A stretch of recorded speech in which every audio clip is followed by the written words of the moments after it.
നമസ്കാരം. മണി ന്യൂസിലേക്ക് എല്ലാ പ്രേക്ഷകർക്കും സ്വാഗതം. കർണാടകയിൽ പുതിയ നിയമം വരികയാണ്.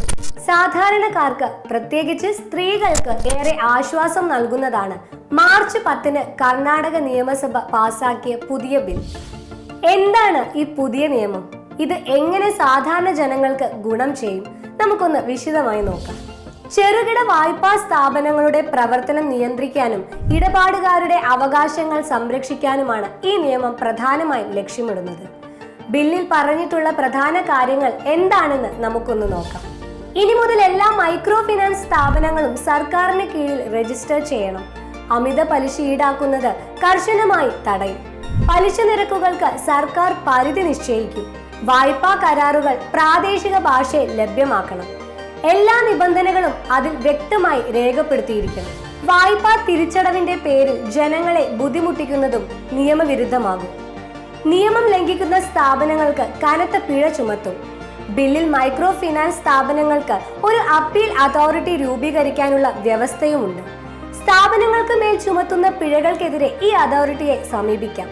സ്ഥാപനങ്ങളുടെ പ്രവർത്തനങ്ങൾ പരിശോധിക്കാൻ സർക്കാർ ഉദ്യോഗസ്ഥർക്ക് അധികാരമുണ്ട്. നിയമലംഘനങ്ങൾ കണ്ടെത്തിയാൽ കർശന നടപടിയെടുക്കും. കർണാടകയിലെ ഗ്രാമീണ മേഖലയിൽ നിരവധി പേരാണ് മൈക്രോ ഫിനാൻസ് സ്ഥാപനങ്ങളെ ആശ്രയിക്കുന്നത്.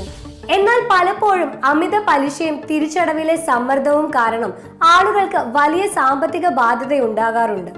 ഈ ചൂഷണങ്ങൾക്ക് തടയിടുകയാണ് പുതിയ നിയമത്തിന്റെ ലക്ഷ്യം. ചില മൈക്രോ ഫിനാൻസ് സ്ഥാപനങ്ങൾ വായ്പ നൽകുമ്പോൾ ഇൻഷുറൻസ് പോളിസികൾ നിർബന്ധമായി എടുപ്പിക്കാറുണ്ട്. ഇതും നിയമം മൂലം നിയന്ത്രിക്കും. ഈ നിയമം വരുന്നതോടെ മൈക്രോ ഫിനാൻസ് മേഖലയിൽ കൂടുതൽ സുതാര്യതയും ഉത്തരവാദിത്തവും ഉണ്ടാകും. പാവപ്പെട്ട ജനങ്ങൾക്ക് ന്യായമായ പലിശ നിരക്കിൽ വായ്പ ലഭിക്കും. സാമ്പത്തികമായി പിന്നാക്കം നിൽക്കുന്നവർക്ക് ഇത് വലിയ സഹായമാകും. ഗ്രാമീണ മേഖലയിലെ അനധികൃത പണമിടപാട് സ്ഥാപനങ്ങളെ നിയന്ത്രിക്കാനും ഈ നിയമം സഹായിക്കും. കർണാടക സർക്കാരിന്റെ ഈ പുതിയ നിയമം തീർച്ചയായും സാധാരണക്കാർക്ക് ഒരു പുതുജീവൻ നൽകുന്നതാണ്.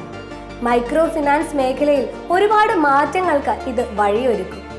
ഈ നിയമം എങ്ങനെയാണ് നടപ്പിലാക്കുന്നതെന്നും സാധാരണക്കാരുടെ ജീവിതത്തിൽ ഇത് എന്ത് മാറ്റമാണ് വരുത്തുന്നതെന്നും നമുക്ക് കാത്തിരുന്ന് കാണാം. ഈ വീഡിയോ നിങ്ങൾക്ക് ഉപകാരപ്രദമായി എന്ന് വിശ്വസിക്കുന്നു. ഇതുപോലെയുള്ള ഇൻഫോർമേറ്റീവ് വീഡിയോകൾക്കായി ഈ ചാനൽ സബ്സ്ക്രൈബ് ചെയ്യാനും ലൈക്ക് ചെയ്യാനും മറക്കല്ലേ. നന്ദി.